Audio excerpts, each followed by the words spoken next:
It's long, but it goes by.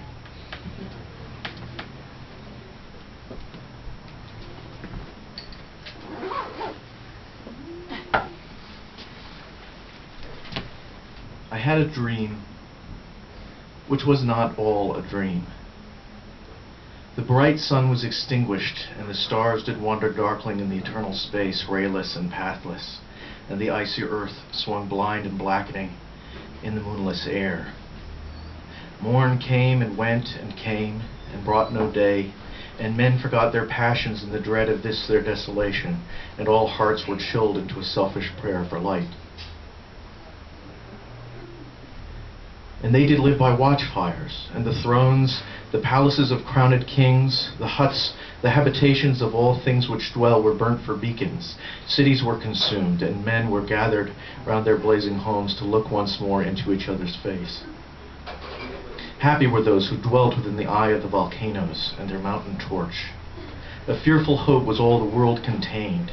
Forests were set on fire, but hour by hour they fell and faded, and the crackling trunks extinguished with a crash, and all was black.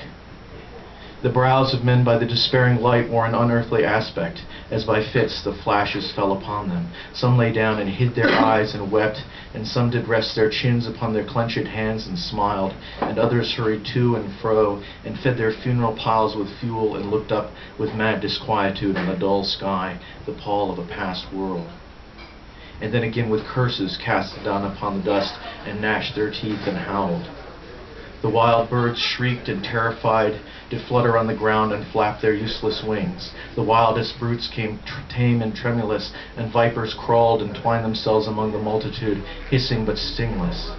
They were slain for food. And war, which for a moment was no more, did glut himself again. A meal was bought with blood, and each sate sullenly apart, gorging himself in gloom.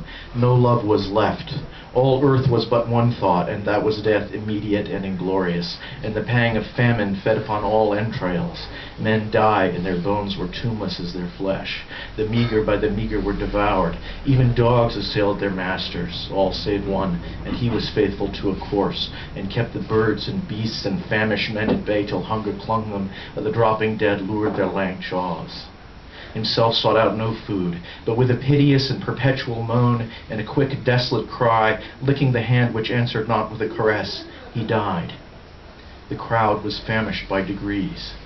But two of an enormous city did survive, and they were enemies.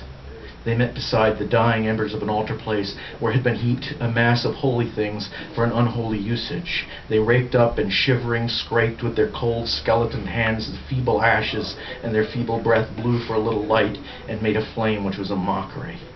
Then they lifted up their eyes as it grew lighter, and beheld each other's aspects, saw and shrieked and died. Even of their mutual hideousness they died, unknowing who he was upon whose brow famine had written fiend. The world was void. The populous and the powerful was a lump, seasonless, herbless, treeless, manless, lifeless, a lump of death, a chaos of hard clay. The rivers, lakes, and ocean all stood still, and nothing stirred within their silent depths. Ships sailless lay rotting on the sea, and their masts fell down piecemeal. As they dropped, they slept on the abyss without a surge. The waves were dead. The tides were in their grave. The moon, their mistress, had expired before. The winds were withered in the stagnant air, and the clouds perished. Darkness had no need of aid from them. She was the universe.